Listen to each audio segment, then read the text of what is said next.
Hello everyone. I'm really happy to be here today. It's a great pleasure for me to say something before you. My name is Tanvir Ahmed Rabbi and you can call me Tanvir. More specifically, I'm from Faridpur and it's a city full of colors, cultures and stories. Currently, I'm living at Tezgao in Dhaka. I'm currently living in English fantasy to improve my English speaking skill. I came to know about English fantasy from social media. Then I liked the environment here, and then I got admitted here. I have completed my intermediate at St. Joseph Higher Secondary School, and right now I am focusing on improving my English speaking skill.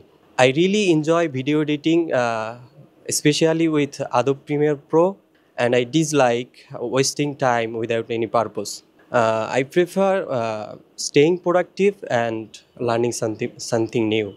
My dream is to study in Germany. I would like to study there entrepreneurship or interior design, and someday I want to build my own business in Bangladesh. Thank you so much, everyone.